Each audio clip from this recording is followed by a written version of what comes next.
Hello and welcome on ZoneTech Online Education. ZoneTech is one of the best coaching institute for preparation and engineering exam.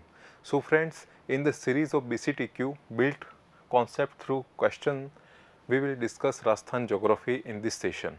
Yesterday, we had discussed Rajasthan polity revision classes. In this series of Rajasthan geography question, I will ask many important questions about Rajasthan polity in context of livestock, rivers, mountain and many others. So start first question. Question number 1, which district of Rajasthan touches maximum boundaries? Rajasthan के किस जिले में अधिकतम सीमाएं स्पर्श करती हैं? Actually this class is suitable for both Hindi and English medium and my maximum effort to teach you in bilinguistic method. Hindi medium के लिए कह रहा हूँ कि यहाँ पे हमारी क्लास होगी राजस्थान ज्योग्राफी की आज. यस्टरडे हमने गए कल हमने पढ़ी थी राजस्थान पॉलिटी की रिवीजन क्लास. यहाँ पे हम राजस्थान ज्योग्राफी क्लास ले रहे हैं. इसके अंदर जो भौतिक प्रदेश हैं, नदियाँ हैं, कृषि है और भी जो ज्योग्राफी के इंडेक्स है, सिलेबस में मेंशन है, उन चीज़ों के बारे में रिलेटेड क्वेश्चन पढ़ेंगे और उनके साथ में उनके जो कॉन्सेप्ट है उसको यहाँ पे पॉइंट वाइज समझेंगे. तो हमारा फर्स्ट क्वेश्चन है, question number 1, which district of Rajasthan touches maximum boundaries? Rajasthan के किस जिले से अधिकतम सीमाएं स्पर्श करती हैं? आपके पास ऑप्शन है Nagaur, option second Bhilwara, option 3 Pali, option 4 Ajmer. Actually this is very basic question about geography और मैं आपको बेसिक इसलिए पूछ रहा हूँ कि इसके बारे में हम कॉन्सेप्ट को समझ सकें और इसके साथ में पेरिफेरल और भी जो कॉन्सेप्ट हैं इसके साथ दूसरे क्या चीज़ें बन सकती हैं उसके बारे में हम डिस्कस कर सकें. तो काफ़ी बेसिक क्वेश्चन है और मैक्सिमम लोगों ने आंसर दे ही दिया होगा. तो right answer is Pali. So dear student, we have to understand 25 district of Rajasthan out of 33. We all know Rajasthan has 33 district. So 25 district out of 33 district share boundary international and interstate in reference to international and interstate, and remaining 8 district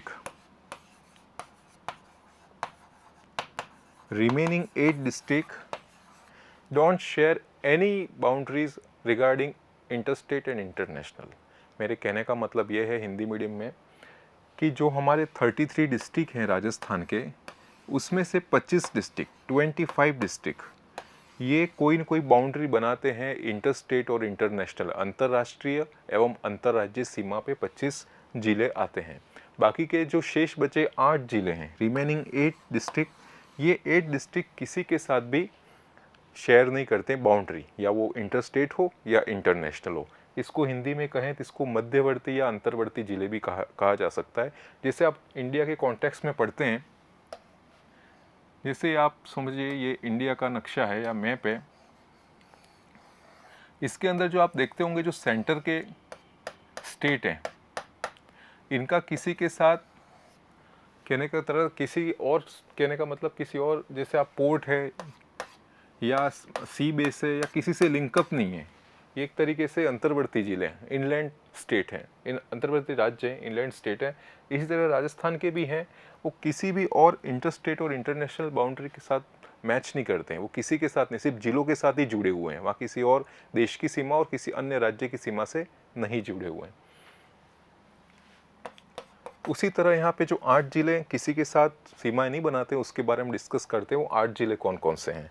तो आपका पहला हो गया Jodhpur, second पाली, third Ajmer, fourth Nagaur,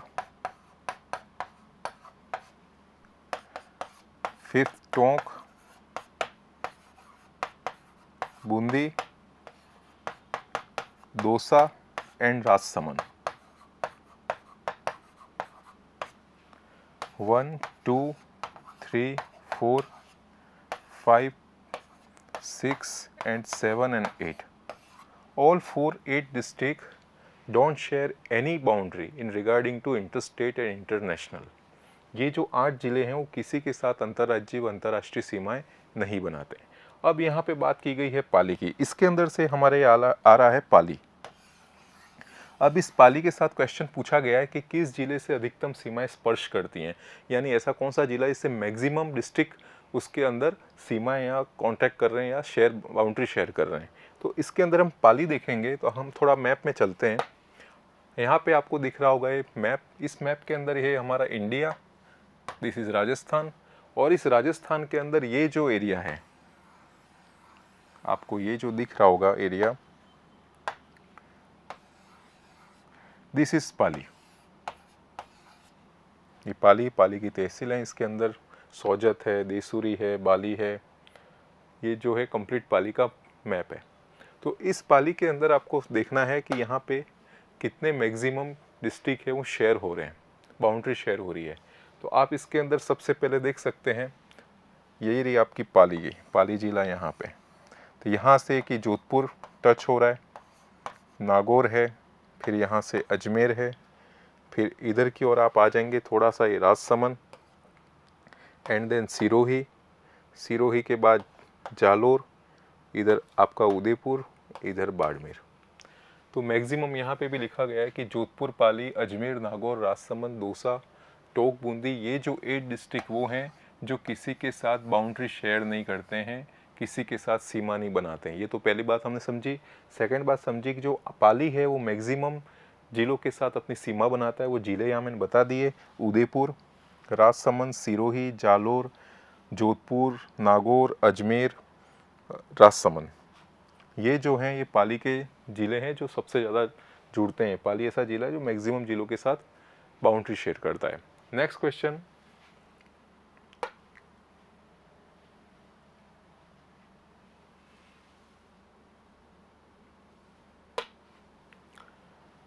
Rajasthan राज्य का देशांतरीय विस्तार कितना है? यहाँ पे पूछा गया है longitudinal extent of Rajasthan. Basically आपको समझना है, जैसे हम यहाँ पे ये अर्थ लेते हैं, थोड़ा इस क्वेश्चन के कॉन्सेप्ट को समझिए। यहाँ आंसर आपके पास ऑप्शन है, उसमें से एक राइट आंसर है। आपको देखना है इसके अंदर, आप ये जो अर्थ है, इस अर्थ के अंदर ये 0 डिग्री इक्वेटर है, हिंदी में कहें भूमध्य रेखा या इक्वेटर। ऑल वी नोज कि हम यहाँ पे उत्तरी गोलार्ध के अंदर आते हैं। हमारा जो इंडिया है वो यहाँ पे है, उत्तरी गोलार्ध। जैसे आप ये अर्थ में आ रहे हैं तो हमारा इंडिया इस पार्ट में आता है, नॉर्दर्न हेमिस्फेयर या उत्तरी गोलार्ध।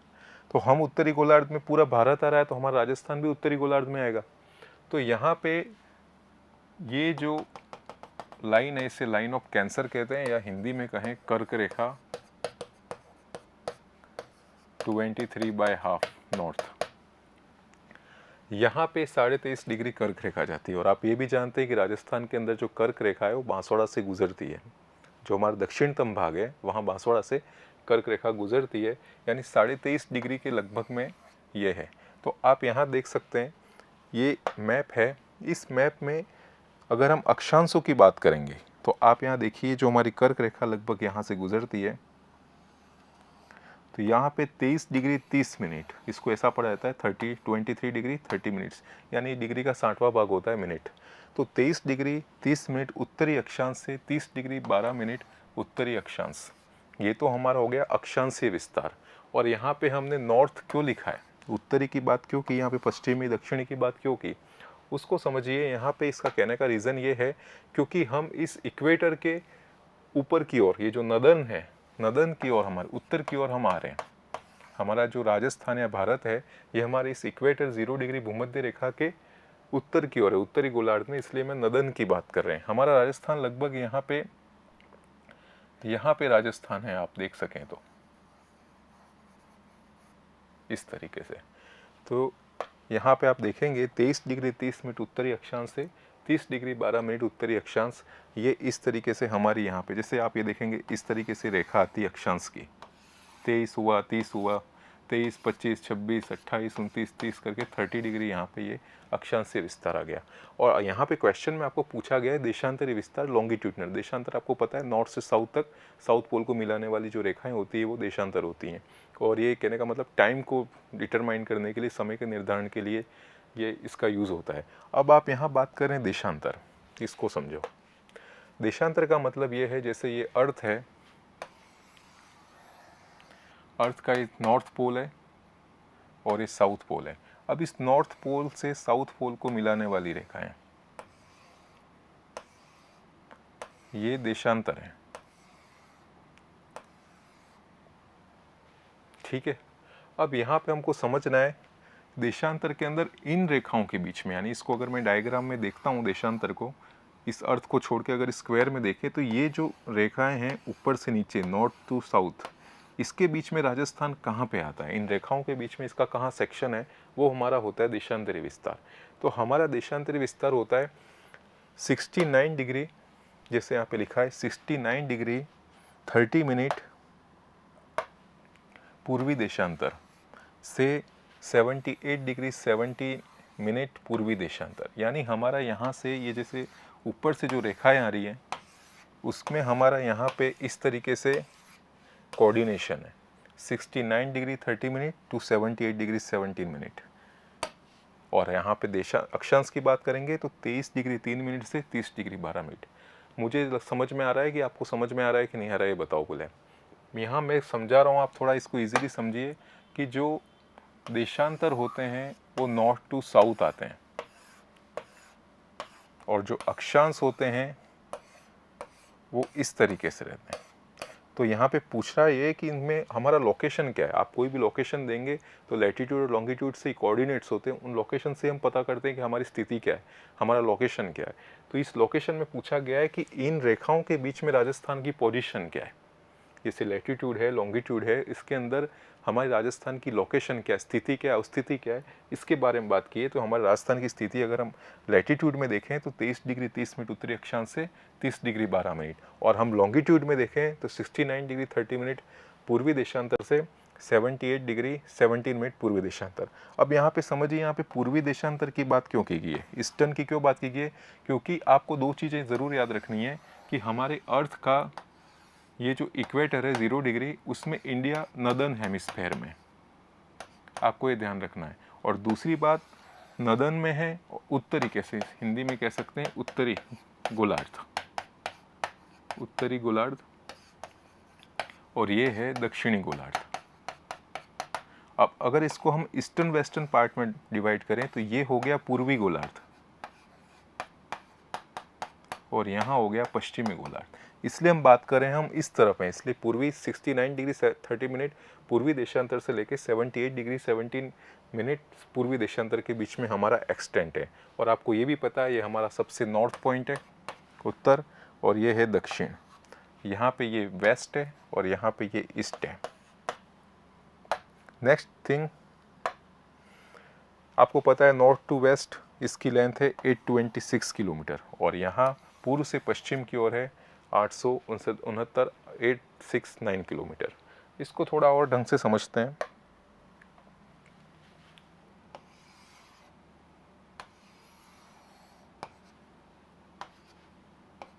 ये north south east and west, ये जो डिस्टेंस है ये 826 किलोमीटर है और ईस्ट टू वेस्ट है ये है 869 किलोमीटर। यहाँ पे आपका आ जाता है गंगानगर, कोणागांव, बहुत बेसिक चीज़ है ये। दूसरा ईस्टर्न में आ गया आपका धौलपुर, यहाँ पे आता है सीलाना, और यहाँ पे आएगा आपका जैसलमेर जहाँ पे कटरा गांव आता है, और यहाँ आता है आपका बांसवाड़ा, और यहाँ आता है बोरकुंड। इस तरीके से हमारा लोकेशन है राजस्थान का, north to west, east to north to south, east to west. और यहाँ पे हमने अक्षांशी विस्तार देशांतरी विस्तार की बात की, तो हमारा जो राजस्थान की लोकेशन है अगर अक्षांशी विस्तार में देखें तो 30 डिग्री 12 मिनट से 23 डिग्री 12 मिनट से 23 डिग्री 10 मिनट से 30 डिग्री 12 मिनट तक है। जैसे यहाँ पे मैप में भी है 23 डिग्री 3 मिनट से 30 डिग्री 12 मिनट। ये जो अक्षांश के जो कोऑर्डिनेट्स है इसको आप अच्छी तरीके से याद कर लें, एग्जाम में डायरेक्ट पूछा जाता है। और ये आपका मिस्टेक तब होता है अगर जब आप इंडियन ज्योग्राफी पढ़ेंगे, इंडियन ज्योग्राफी के लैटिट्यूड लॉन्गिट्यूड उनके आप याद करेंगे तो थोड़ा सा इसके अंदर आपको याद करने में दिक्कत आती है, ओवरलैप होते हैं। तो आपको ये ज़रूर याद रखना है, इसको सेपरेटली याद रखें। 23 डिग्री 3 मिनट उत्तरी अक्षांश से, 30 डिग्री 12 मिनट उत्तरी अक्षांश, ये अक्षांशीय विस्तार हो गया। और देशांतरी विस्तार की बात करें तो 69 डिग्री 30 मिनट पूर्वी देशांतर से 78 डिग्री 17 मिनट पूर्वी देशांतर। और मैंने ये भी आपको बता दिया इनको उत्तरी क्यों कहा जाता है, इनको पूर्वी क्यों कहा जाता है, क्योंकि हमारा जो भारत है वो एक तरीके से उत्तरी गोलार्ध में आता है, और इसको अगर ईस्टर्न वेस्टर्न में देखें पूर्वी और पश्चिमी गोलार्ध में, तो ये पूर्वी गोलार्ध में आता है। तो ये हो गया आपका यहाँ पे कॉन्सेप्ट स्थिति एवं विस्तार, एक्सटेंड। नेक्स्ट क्वेश्चन है अरावली की कुल लंबाई और राजस्थान में लंबाई कितनी है। यहाँ टोटल लेंथ ऑफ अरावली पूछा है, टोटल कितनी है और राजस्थान के अंदर कितनी है। आपके पास ऑप्शन है 692 किलोमीटर इन राजस्थान, 692 टोटल में है ये, और ये है राजस्थान में। आपको इसके अंदर चेक करना है कौन सा है। टोटल कह रहे हैं 692 किलोमीटर, राजस्थान 550, 693, 552, 700, 565 और 705, 500। You have 10 seconds. Please give the answer.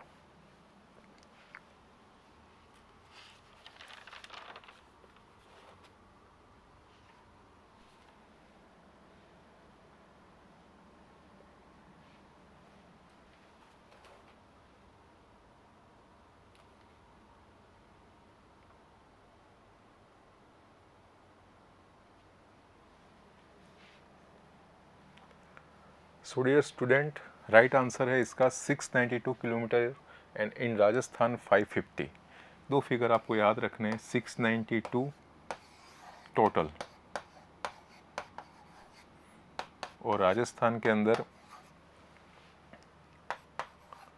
550 kilometre. Let's talk about Aravalli. Aravalli is one of the most important, one of the most popular and ancient mountain range in India. In the reference to Rajasthan, it is principal mountain range of Rajasthan. It runs approximately 692 kilometer in southwest Delhi and ending in Gujarat, plain of Gujarat. In reference of Rajasthan, it start in Khetadi and then Khet Brahma, Gujarat. Hindi medium के लिए बता रहा हूँ कि जो हमारी ये अरावली पर्वतमाला है, ये सबसे प्राचीन और सबसे इम्पोर्टेंट पर्वतमाला है जिसका निर्माण प्री कैम्बियन इरा के अंदर हुआ था। दूसरी चीज़, ये जो हमारी अरावली पर्वतमाला है ये साउथ वेस्ट से दिल्ली से स्टार्ट होती है और एक ख़त्म होती है गुजरात के अंदर, जो उनके मैदान है वहाँ पे। और राजस्थान के संदर्भ में देखें तो 550 किलोमीटर इसकी रेंज है, जो खेतड़ी से खेड़ ब्रह्मा की ओर ये माउंटेन रेंज है। Next thing, this mountain range also divided in smaller unit. In जो अरावली पर्वतमालाओं को आगे भी दूसरे छोटे छोटे भागों में बांटा गया है, जैसे उत्तरी अरावली, मध्य अरावली, दक्षिण अरावली, सेंट्रल अरावली, ये जो हैं इस तरीके से इस अरावली को अलग अलग सब यूनिट के अंदर डिवाइड किया गया है। अगर नेक्स्ट की बात करें अगर इसमें, तो इस अरावली है ये रिच इन अ बायोडाइवर्सिटी है। यहाँ पे बायोडाइवर्सिटी काफ़ी है। बायोडाइवर्सिटी इट मीन्स कि यहाँ पे जैव विविधता संपन्न क्षेत्र है। यहाँ से नदियाँ का उद्गम होता है। जितनी भी नदियाँ राजस्थान की जो ओरिजिनेट होती हैं वो मैक्सिमम अरावली से ओरिजिनेट होती है। दूसरी बात, यहाँ पे एवरग्रीन फॉरेस्ट है, इसे कहते हैं हिंदी में सदाबहार वन। यहाँ पे वर्षा ज़्यादा होती है, यहाँ पे वाइल्ड लाइफ सेंचुरीज़ हैं। और सबसे इम्पोर्टेंट बात कि Aravalli arrest onslaught desert in from western, यानी कहने का मतलब जो अरावली है जो पश्चिम से आने वाले जो मरुस्थल है, यहाँ वेस्ट से जो मरुस्थल आता है इसको एक तरीके से डिवाइड रोक लेती है पूर्व से बढ़ने के लिए। और इसका 9% टोटल फिजियोग्राफिक डिवीज़न के अंदर परसेंट है, इसका जो भाग है वो 9% है। ये अरावली के बारे में कंप्लीट डिस्कशन किया है और आपका राइट आंसर है 692 kilometre and 550 in Rajasthan. Next question,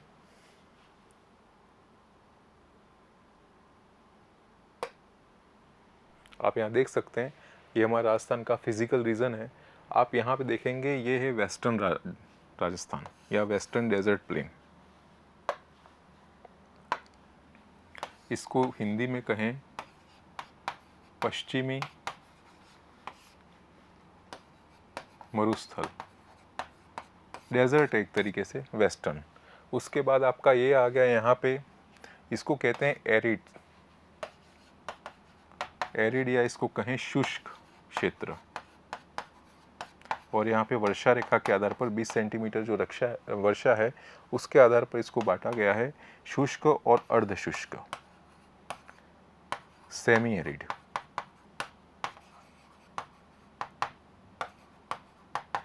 उसके बाद ये जो रीजन है ये अरावली है। यहाँ पे आपके आगे ईस्टर्न प्लेन, पूर्वी मैदान, चंबल, बनास, इनके जो मैदान है एल्यूवियल सॉइल वाले, ये यहाँ पे आ गए।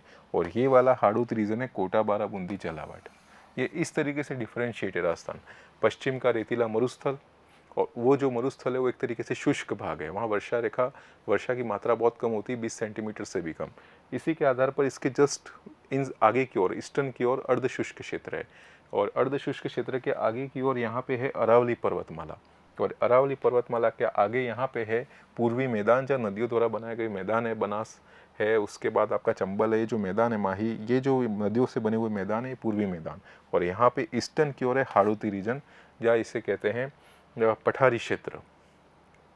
ये आपका कहने का मतलब एरिड होगा, ये सेमी एरिड होगा। और यहाँ पे ये है,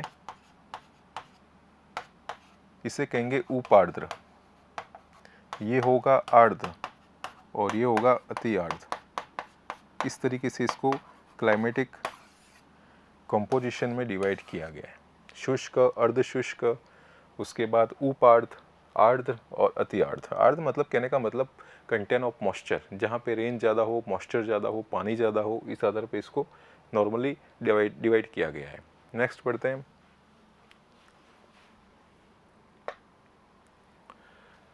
ये क्वेश्चन है आपकी रिवर से रिलेटेड। निम्नलिखित में से किसको, कौन सा सही युग्म नहीं है? यहाँ पैर को सेलेक्ट करने की बात की गई है। ऑप्शन है Kali Sindh Niwaj, option 2 Banas and Sagi, option 3 Mahi and Chap, option 4 Sabarmati and Wakal. ये क्वेश्चन आपका होमवर्क है, आपको मुझे कमेंट सेक्शन में बताना है कि इसका राइट आंसर क्या है।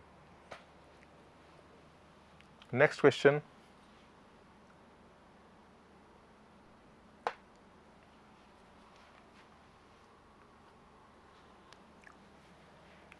क्वेश्चन नंबर 5, मध्य प्रदेश के अमरोरू जिले में स्थित मेहत झील से किस नदी बेसिन का उद्गम हुआ है? Situation in Amroru district of Madhya Pradesh, which river basin originated from Mehat lake? काफ़ी सिंपल क्वेश्चन है। ऑप्शन नंबर 1 काली सिंध नदी, सेकंड बनास, थर्ड पार्वती और फोर्थ माही। आपके पास 10 सेकंड है, आप राइट आंसर दीजिए, इसका राइट आंसर क्या होगा?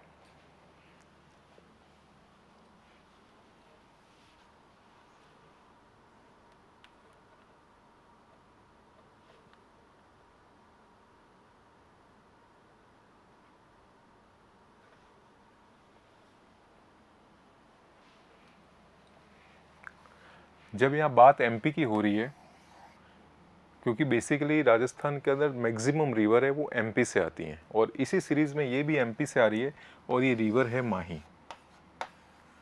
इसका राइट ऑप्शन है option D, Mahi. Mahi river is one of the most important river of southern Rajasthan. It's originated from Mehat Lake in MP and enters in Rajasthan nearby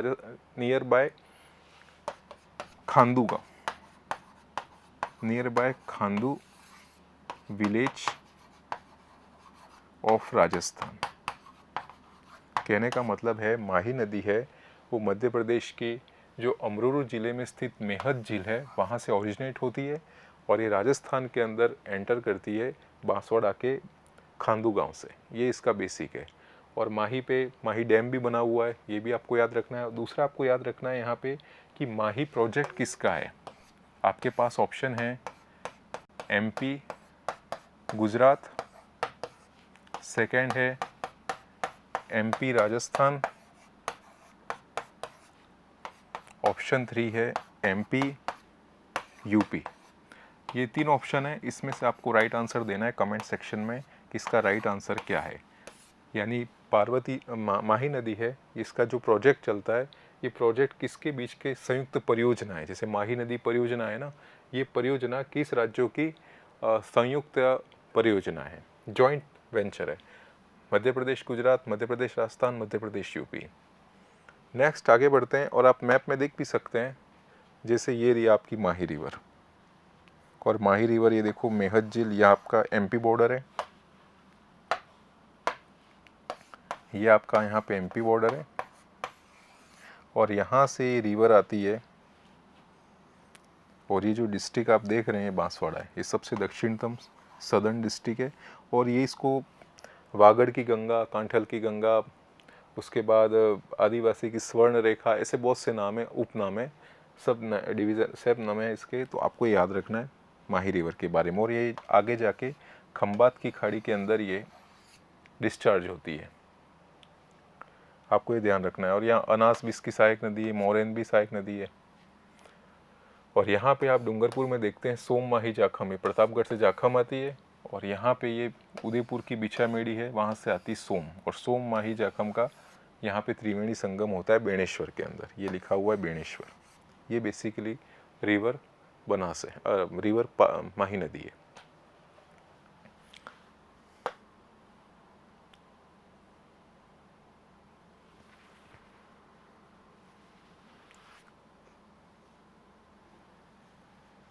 आप हिंदी में या पढ़ भी सकते हैं। माही नदी का उद्गम मध्य प्रदेश के धार जिले की अमरूरू पहाड़ी से निकट सरदारपुरा के निकट मेहत झील से होता है। आपको ये मेहत झील ज़रूर याद रखना है, मेहत झील से होता है।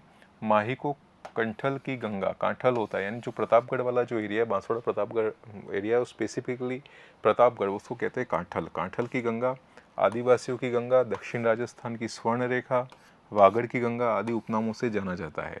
माही नदी कर्क रेखा को 2 बार पार करती है। ये बहुत इंपॉर्टेंट है, ये क्वेश्चन काफ़ी पूछे गए कि कौन सी नदी कर्क रेखा को 2 बार काटती है। और आप जानते हैं कि हमारा दक्षिणतम जो हमारा पॉइंट है बांसवाड़ा, वहाँ पे 23.5 डिग्री के आसपास कर्क रेखा गुजरती है। तो इसलिए बांसवाड़ा को ये 2 बार कर्क रेखा को ये 2 बार इसको इंटरसेक्ट करती है। इस नदी पर बेणेश्वर में एक त्रिवेणी संगम स्थित है, जिसमें माही सोम एवं जाखम नदी मिलती है। और इसकी कुल लंबाई 576 किलोमीटर है। और राजस्थान के अंदर इसकी लंबाई है 171, 2 किलोमीटर आपको याद रखना है, 576 इन टोटल। और यहाँ पे 171 इन राजस्थान, ये राजस्थान के अंदर है और ये टोटल है। आगे बढ़ते हैं। विंध्यन कगार का विस्तार राजस्थान के जिस भाग में है वह है the extension of Vindhyan scarpland in that part of Rajasthan, northern, eastern, western, south, यानी पूर्वी, उत्तरी, पूर्वी, पश्चिमी और दक्षिणी। यहाँ पे पूछा गया है विंध्यन कगार, विंध्यन स्कार्पलैंड। तो आप यहाँ जानते ही हैं, जैसे ये मैप है,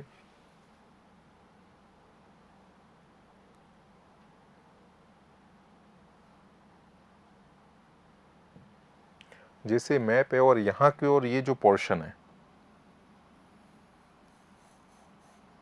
ये लगभग होता है विंध्यन कगार, इसको कहते हैं विंध्यन स्कार्पलैंड।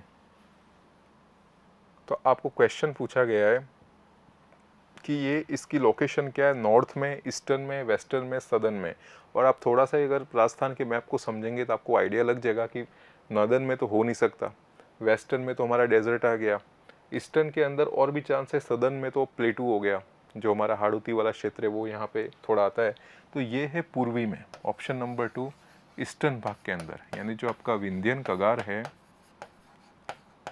या विंध्यन स्कार्पलैंड है, ये पूर्वी भाग में राजस्थान के। अब विंध्यन कगार क्या है और इसकी क्या इंपॉर्टेंस है, अगर आपका क्वेश्चन बनता है तो आपके लिए इंपॉर्टेंट है। यहाँ पे बलुआ पत्थर, यानी इसको कहते हैं इंग्लिश में बिल्डिंग स्टोन्स, जो हैं वो यहाँ पे सबसे ज़्यादा मिलते हैं विंध्यन कगार के अंदर। और यहाँ पे बहुत सारी माइंस हैं, जैसे आपने ज्योग्राफी के अंदर पढ़े होंगे कि रेड मार्बल कहाँ है, वाइट मार्बल कहाँ है, उसके बाद आपका जो येलो मार्बल क्या है कहाँ है, उसके बाद सैंडस्टोन कहाँ है, रेड स्टोन कहाँ है। ये जो स्टोन वाला जो पूरा काम है वो एक तरीके से इस रीजन में होता है मैक्सिमम, मिनरल्स एंड माइंस। तो आपको ये याद रखना है विंध्यन स्कार्पलैंड के बारे में।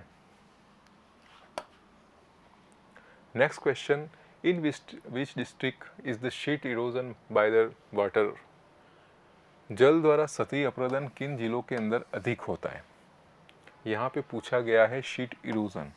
इरोजन का मतलब क्या होता है, जब नदियाँ अपने जो स्लोप है उसके अकॉर्डिंग चलती है, साथ में जो सरफेस है, जो ग्राउंड का जो सरफेस है या इसे कहते हैं धरातल है, उसके साथ कोई न कोई अपरदन का काम चलता रहता है। ये अपरदन स्पीड से होता है, उसके अंदर काफ़ी सारे पेबल्स होते हैं, कंकड़ पत्थर होते हैं, वो घर्षण के द्वारा अप्रदन करते रहते हैं। उसी अप्रदन के संदर्भ में है कि यहाँ पे शीट इरोजन यानी सतही अप्रदन कहाँ पे है। ऑप्शन नंबर 1 है Kota Bundi, option 2 Sirohi Rajsamand, option C Ajmer Jaipur and option D कोई नहीं। आपको बताना है इसका राइट आंसर क्या है।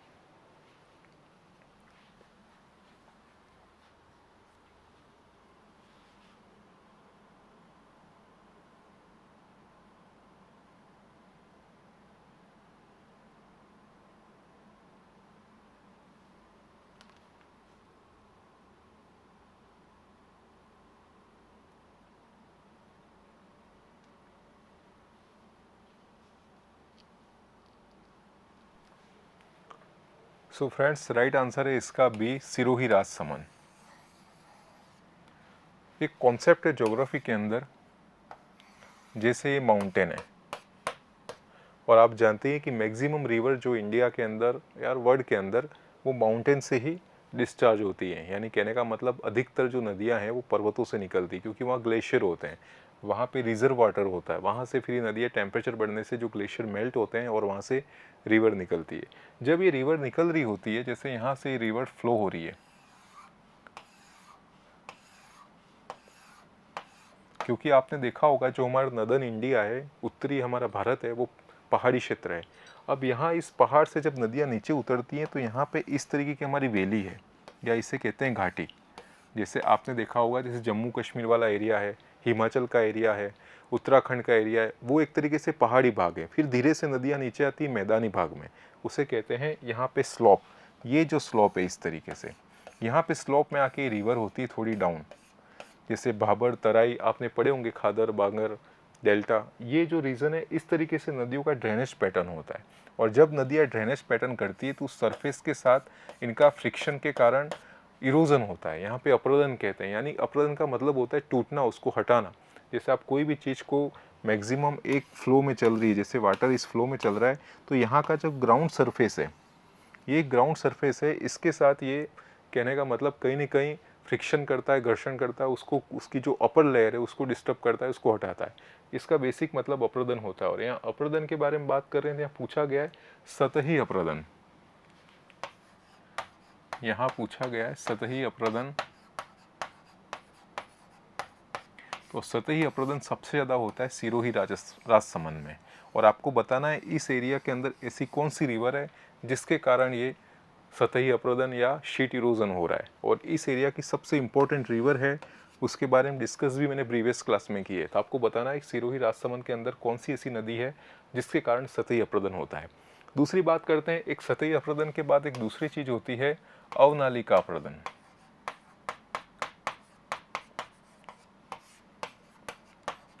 ये करती है आपकी चंबल। जैसे आपने देखा होगा जो बड़े बड़े बीहड़ बन जाते हैं, धौलपुर के पास आपने देखा होगा, एमपी में भी ग्वालियर का जो एरिया, वहाँ बड़े बड़े बीहड़ बन जाते हैं, यानी बहुत लार्ज स्केल पे इस इरोजन करते हैं, यानी टीले बन जाते हैं और काफ़ी नीचे वेली बन जाती है। तो इस तरीके का जो अप्रदन होता है, अवनालिका अप्रदन, वो चंबल द्वारा होता है, चंबल रिवर द्वारा यह अप्रदन होता है।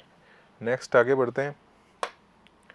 क्वेश्चन नंबर 8, राजस्थान में वनीकरण एवं पर्यावरण संतुलन के लिए बाह्य सहायता से क्रियान्वित योजना कौन सी है। यहाँ पे पूछा गया है फॉरेस्टेशन यानी वनीकरण और पर्यावरण संतुलन, एनवायरमेंटल बैलेंस के लिए कौन सी बाह्य सहायता से क्रियान्वित योजना है। फर्स्ट है अरावली वृक्षारोपण योजना, बी है जनता वन योजना, सी है ईंधन वृक्षारोपण योजना और डी है वन संरक्षण योजना। आपको यहाँ पे योजनाओं को पता लगाना है। और आप ये भी जानते हैं जो राजस्थान में जो हमारा वेस्टर्न एरिया है और मैक्सिमम थोड़ा सा मिडिल वेस्टर्न है, वहाँ पे डेजर्टिफिकेशन की प्रॉब्लम बहुत ज़्यादा है, क्योंकि वो जो रेतीला मरुस्थल है वो आगे की ओर बढ़ता जा रहा है, ईस्टर्न की ओर। और इसके आगे की ओर बढ़ने को एक टर्म है रेगिस्तान का मार्च, इसको एक शब्द कहा जाता है, फ्रेज है रेगिस्तान का मार्च, यानी वो रेगिस्तान धीरे धीरे आगे बढ़ रहा है। तो वहाँ पे केंद्र सरकार भी, राज्य सरकार भी और जो बाहर हमारी जो संस्था हैं जैसे वर्ल्ड बैंक है, एडीबी है, इनसे भी कुछ न कुछ लोन, और जैसे जीका है आपने पढ़ा होगा, तो इन सब से कोई न कोई फंडेड एडिट करके यहाँ पे प्रोग्राम चलाए जा रहे हैं फॉरेस्टेशन को बढ़ाना और डेजर्टिफिकेशन को कम करना। तो उसी कॉन्टेक्स्ट में आपको पूछा गया है कि यहाँ पे वो कौन सी योजना है, कौन सा प्रोग्राम है जो इसमें वनीकरण और पर्यावरण संतुलन के लिए बनाया है। ये आपको यहाँ पे पता करना है कौन सा ऑप्शन है, आइडेंटिफाई करना है। बताइए आप इसके अंदर कौन सा होगा।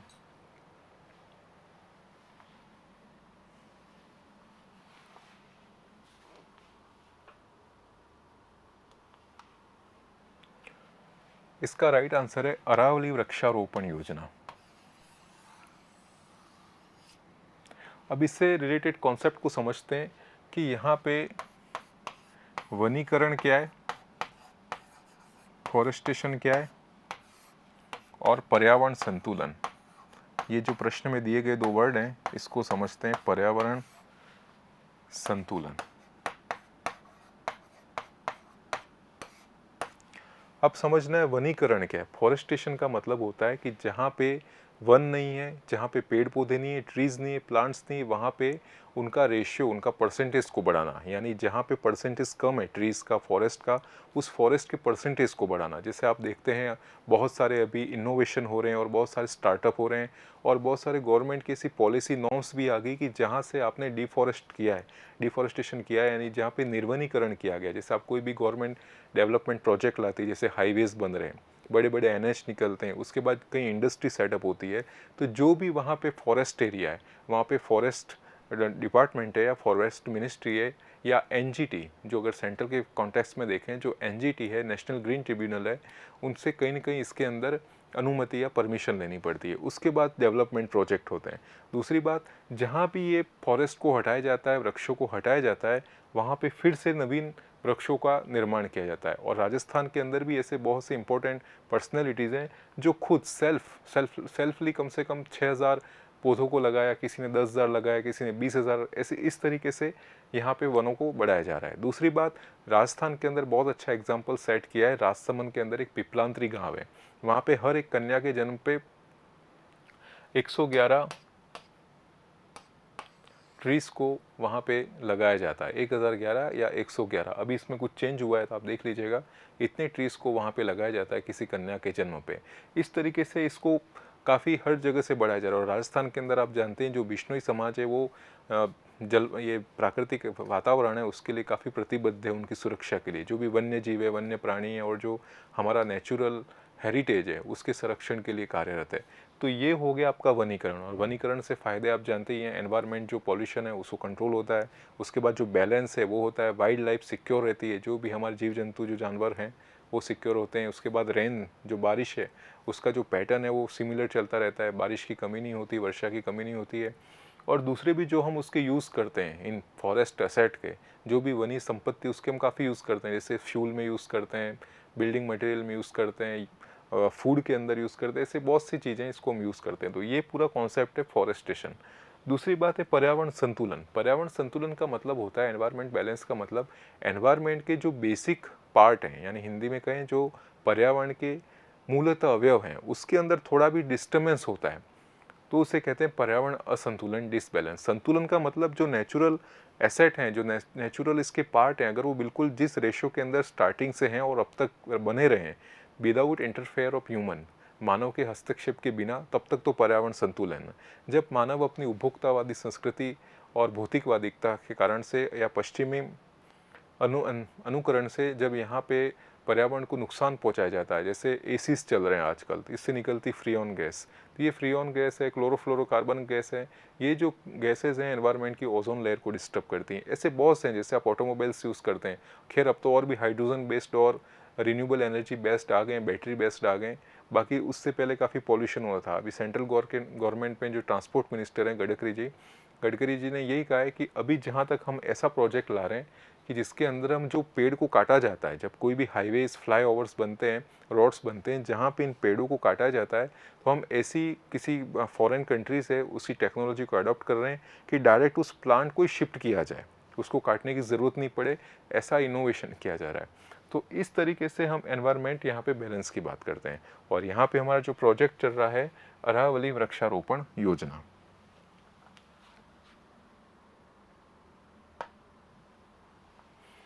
नेक्स्ट क्वेश्चन नंबर 9, राजस्थान में सर्वाधिक वाष्पोत्सर्जन की वार्षिक दर सबसे अधिक किस जिले के अंदर है? Which district has the highest annual rate of vaporization in Rajasthan? Option number 1 Ganganagar, option 2 Kota, option C Jaisalmer, option D Bikaner. ये बात हो रही है यहाँ पे वाष्पोत्सर्जन की, और एक काफ़ी कॉमन क्वेश्चन है, बेसिक क्वेश्चन है, आप समझ गए होंगे इसका आंसर क्या है। आंसर है इसका फर्स्ट ऑप्शन है गंगानगर, सेकंड कोटा, सी है इसके अंदर जैसलमेर और डी है बीकानेर। इसमें से आपको चूज करना है। थोड़ी बात करते हैं हम वाष्पोत्सर्जन की। वेपोराइजेशन क्या है?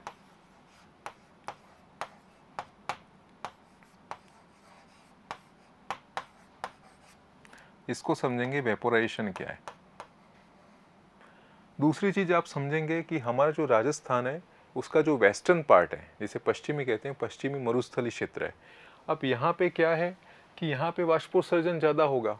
यहाँ वाष्पोत्सर्जन की रेट की बात की, एनुअल रेट कितनी है? वैसे वाष्पोत्सर्जन सब जगह होता है। अगर आप किसी घर के अंदर, आपके खुद के घर के अंदर बैठे हैं और एक टेबल पे गिलास पड़ा है तो उसके अंदर भी वाष्पोत्सर्जन तो होता रहता है, नेचुरल प्रोसेस है। आप आपके घर में बैठे हैं तो जो भूकंप की क्रिया है, अर्थक्वेक, वो भी चल रहा है, पर उसका क्या रेट कम है, उसका जो मैग्नीट्यूड है वो कम है। ये जो नेचुरल प्रोसेस है ये कंटिन्यूस चलते रहते हैं। बस प्रॉब्लम ये आती है जब इसका मैग्नीट्यूड, इनकी आवृत्ति ज़्यादा हो जाती है, इनका प्रभाव बहुत ज़्यादा हो जाता है, तब ये डिसबैलेंस करते हैं पब्लिक लाइफ को।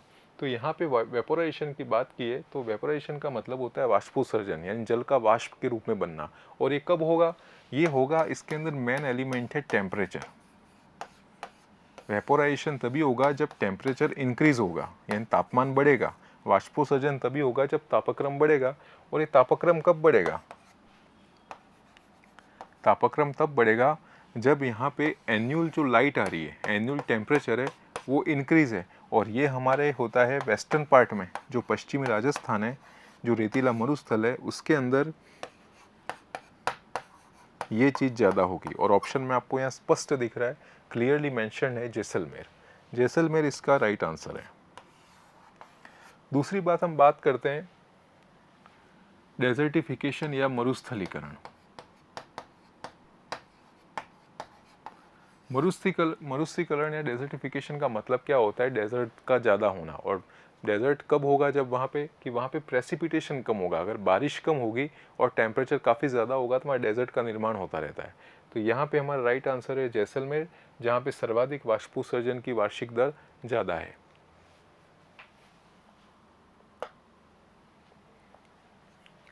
वापिस वेस्टर्न राजस्थान से रिलेटेड क्वेश्चन है। क्वेश्चन नंबर 10, राजस्थान के पश्चिम भाग में स्थित बलुई रेतीली मिट्टी में किस फसल को प्रमुखता से बोया जाता है? Which crop is mainly sown in sandy soil located in western part of state. यहाँ पे सैंडी सॉइल की बात हो रही है। और दूसरी बात पूछी जा रही है इसके अंदर क्रॉप की। ये दो चीज़ें पूछी जा रही हैं। जो भी आपका वेस्टर्न पार्ट है, यहाँ पे वेस्टर्न पार्ट है, इस वेस्टर्न पार्ट के अंदर कौन सी फसल को बोया जा रहा है, कौन सी मिट्टी में? बलुई रेतीली मिट्टी या सैंडी सॉइल। आपके पास ऑप्शन है गेहूं, सेकंड बाजरा, चावल, सरसों, wheat, millets, rice and mustard. इसमें से आपको राइट करना है कौन सा है। जब आप वेस्टर्न राजस्थान के बारे में बात कर रहे हैं, ये जो वेस्टर्न राजस्थान है या इसे कहें पश्चिमी रेतीला मरुस्थल, यहाँ की बात हो रही है नंबर 1। दूसरी इस क्वेश्चन के अंदर बात हो रही है सैंडी सॉइल। सैंडी सॉइल को हिंदी में कहते हैं बलुई रेतीली मिट्टी। एक तरीके से रेतीली मिट्टी होती है। अब सैंडी सॉइल के क्या मेन फीचर्स हैं, फिर हम आते हैं कौन सी क्रॉप्स या कौन सी फसल इसके अंदर उगाई जाती है। हम बात करते हैं सैंडी सॉइल की, तो Sandy soil majorly western Rajasthan या जो हमारा जो थार का डेजर्ट है वहाँ पे ये सैंडी सॉइल मिलती है मैक्सिमम अमाउंट में। दूसरी बात, इस सैंडी सॉइल की इम्पोर्टेंस है या फीचर्स है, इसके जो कण होते हैं, जो साइज ऑफ ग्रेन्यूल्स हैं, वो काफ़ी बड़े होते हैं। तीसरी बात, इसके अंदर वाटर होल्डिंग कैपेसिटी काफ़ी कम होती है। हिंदी में कहे जल धारण शक्ति, यानी आप इस मिट्टी के अंदर वाटर को डालेंगे, पानी को डालेंगे तो उसको ज़्यादा देर तक इसको होल्ड नहीं कर सकता। तो ये जो सैंडी सॉइल है इसके अंदर वाटर रिटेंशन या वाटर होल्डिंग कैपेसिटी कम होती है। दूसरी बात, यहाँ पे जो सैंडी सॉइल है इसके अंदर नाइट्रोजन फास्फोरस की कमी होती है।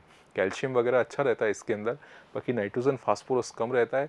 इसलिए यहाँ पे जो बड़े अनाज है, जो मोटे अनाज हैं, मिलेट्स हैं, इसका यहाँ पे ज़्यादा प्रोडक्शन होता है। जैसे आप देखते हैं बाजरा वगैरह, तो यहाँ पे आप राइट आंसर आएगा इसके अंदर बाजरा, ये इसका राइट आंसर है। अब थोड़ी बात करते हैं यहाँ पे, अगर हम वेस्टर्न की बात कर रहे हैं और सैंडी सॉइल की बात कर रहे हैं, तो आपको यहाँ पे क्वेश्चन मैं पूछ रहा हूँ कि किस सॉइल के अंदर वाटर होल्डिंग कैपेसिटी ज़्यादा है, कौन सी मिट्टी के अंदर मृदा को, पानी को होल्ड करने की यानी स्टोर करने की क्षमता ज़्यादा है, वो आपको मुझे कमेंट बॉक्स में बताना है उस सॉइल का नाम, जिसके बारे में पहले भी मैं डिस्कस कर चुका हूँ। सेकेंड चीज़ आपको बतानी है,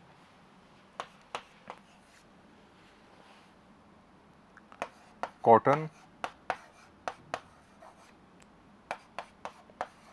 ऑरेंज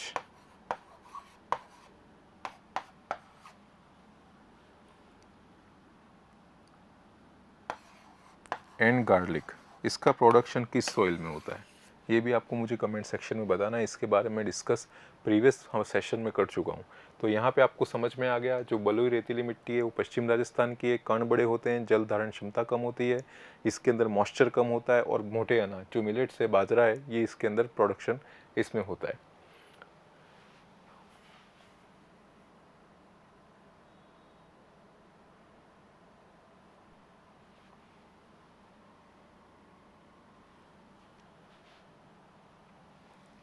यहाँ तक हमारा था राजस्थान ज्योग्राफी का सेशन, जिसके अंदर हमने 10 क्वेश्चन पढ़े और साथ में इसके जो कॉन्सेप्ट हैं उसके बारे में डिस्कस किए।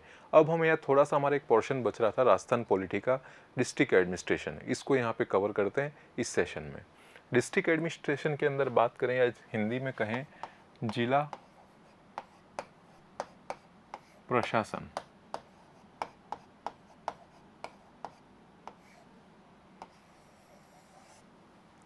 डिस्ट्रिक्ट एडमिनिस्ट्रेशन, डिस्ट्रिक्ट एडमिनिस्ट्रेशन के अंदर बात करेंगे, जिला प्रशासन मतलब होता है जिले के अंदर जो व्यवस्था है, किस तरीके से सीरीज हायर की है, यानी इसे कहें किस तरीके से पद सोपान है, कौन से अधिकारी का रैंक क्या है, कौन से अधिकारी किसके सबऑर्डिनेट में, लोअर रैंक में कौन है, हायर रैंक में कौन है, मिडिल रैंक में कौन है, और किस तरीके से जिले के जो विकासात्मक योजना है, प्रशासनिक संबंधित योजना है, लॉ एंड ऑर्डर है, डेवलपमेंट प्रोजेक्ट है, इसको किस तरीके से कोऑर्डिनेट कर कर आम लोगों तक सुविधाओं को पहुंचाया जाता है और स्टेट के अंदर लॉ एंड ऑर्डर को मेंटेन किया जाता है। ये एक्चुअली डिस्ट्रिक्ट एडमिनिस्ट्रेशन का पार्ट है। इसके अंदर हम सबसे पहले देखते हैं, सबसे जो टॉप में होते हैं डिस्ट्रिक्ट एडमिनिस्ट्रेशन में, वो होते हैं डिविजनल कमिश्नर, या इसे कहें संभागीय आयुक्त। डिविजनल कमिश्नर का मतलब होता है कि जो भी संभाग है, और संभागीय व्यवस्था आप जानते ही हैं, 7 संभाग हैं राजस्थान के अंदर, 7 डिवीज़न है, और आपको ये बताना है किस मुख्यमंत्री ने संभागीय व्यवस्था को शुरू किया और किस मुख्यमंत्री ने संभागीय व्यवस्था को ख़त्म किया, और वापस से इसको पुनर्शुरू यानी रीस्टार्ट वापस किस मुख्यमंत्री ने किया। ये क्वेश्चन का आंसर मैं चाहूँगा आप कमेंट बॉक्स में दें। ये पॉलिटी के सेशन में इसके बारे में डिटेल में डिस्कशन हो चुका है। तो आपको यहाँ समझना है कि जो डिविजनल कमिश्नर है, संभागीय आयुक्त हैं, वो प्रत्येक संभाग के अंदर अलग अलग नियुक्त होते हैं। इस डिविजनल कमिश्नर के अंडर में होते हैं डीएम या डीसी, डिस्ट्रिक्ट कलेक्टर। आपको ये समझ में आ गया, डीसी डीएम। अब इस डीएम के अंडर में होते हैं एडीएम। एक तो होता है जिला विभागीय अधिकारी,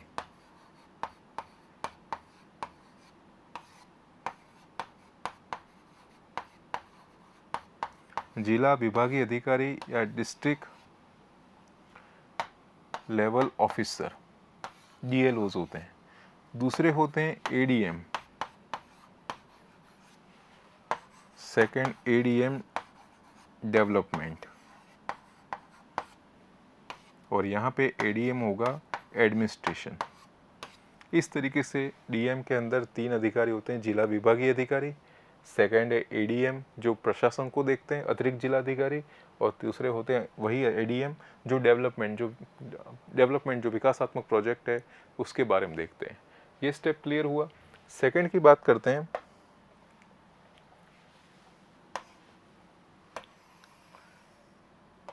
इसी सीरीज में है ये,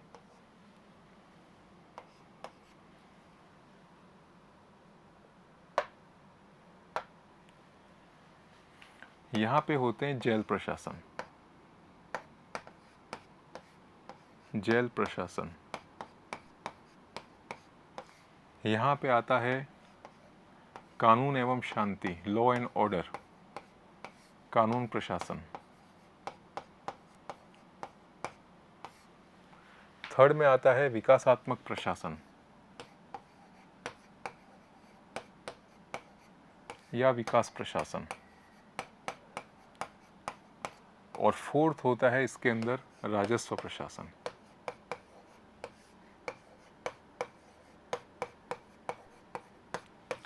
यहाँ पे आपको समझना ज़रूरी है कि आप पूरे डिस्ट्रिक्ट के अंदर रह रहे हैं, वहाँ पे अलग अलग डिपार्टमेंट है। जैसे रेवेन्यू डिपार्टमेंट है, उसको कंट्रोल कौन करता है, उसके अंदर कौन से ऑफिसर होते हैं, किस तरीके से कोऑर्डिनेट करते हैं और किस तरीके से एग्जीक्यूशन करते हैं। उसी तरह का आता है इसके अंदर law and order development, law and order administration, यानी कानून एवं शांति। कानून एवं शांति के लिए आप जानते हैं पुलिस डिपार्टमेंट होता है, और पुलिस डिपार्टमेंट किस तरीके से अपने अधिकारियों को रैंक वाइज इसके अंदर कोऑर्डिनेट करते हैं, ये इसके अंदर पढ़ेंगे। थर्ड है विकास प्रशासन, यानी जिले के अंदर जो भी विकास के प्रोजेक्ट होते हैं, डेवलपमेंट प्रोजेक्ट होते हैं, उसको कौन किस तरीके से एग्जीक्यूट करता है, वो डेवलपमेंट एडमिनिस्ट्रेशन में होता है। और फोर्थ है राजस्व प्रशासन या रेवेन्यू, जो भी कलेक्शन रेवेन्यू होता है उसको कौन देखता है, किस तरीके से अधिकारी इसमें नियुक्त होते हैं, किसका क्या काम होता है, वो सब राजस्व प्रशासन में होता है। तो जेल प्रशासन के अंदर होता है जिला जेल अधिकारी। ठीक है, अब यहाँ बात करते हैं कानून प्रशासन की। कानून प्रशासन के अंदर सबसे पहले तो ऊपर तो होते हैं डीजीपी स्टेट के, फिर होते हैं डीआईजी, आईजी होते हैं, फिर डीआईजी होते हैं। ये तो हो गया पूरा स्टेट का। यहाँ पे मैंने आपको एक्स्ट्रा बताया। अगर हम डिस्ट्रिक्ट की बात करें, क्योंकि हमारा टॉपिक डिस्ट्रिक्ट है, तो डिस्ट्रिक्ट की बात करेंगे तो सबसे पहले आएंगे इसके अंदर एसपी या पुलिस अधीक्षक, फिर सेकंड आएंगे इसके अंदर अतिरिक्त पुलिस अधीक्षक या एडिशनल एसपी, फिर आएंगे डिप्टी एसपी या डीवाईएसपी, अतिरिक्त के बाद आएंगे उप अधीक्षक। उसके बाद आपके यहाँ रहेंगे उप अधीक्षक के बाद सीआई या सर्कल इंस्पेक्टर, फिर सर्कल इंस्पेक्टर के बाद आएंगे इंस्पेक्टर या निरीक्षक, फिर इनसे नीचे आएंगे एसआई उप निरीक्षक, फिर आएंगे head constable and then constable. इस तरीके की सीरीज होती है, हायरकी होती है, पद सोपान होता है अधिकारियों का। सेकंड हम बात करते हैं, थर्ड बात करते हैं विकास प्रशासन। विकास प्रशासन के अंदर आएंगे सीईओ या इसे कहते हैं मुख्य कार्यकारी अधिकारी, चीफ एग्जीक्यूटिव ऑफिसर। सीईओ के बाद होंगे इसके अंदर ACO, additional chief executive officer, अतिरिक्त कार्यकारी अधिकारी। एसीओ के बाद इसके अंदर होंगे असिस्टेंट सीईओ, सहायक कार्यकारी अधिकारी, chief executive officer, additional chief executive officer और असिस्टेंट चीफ एग्जीक्यूटिव ऑफिसर।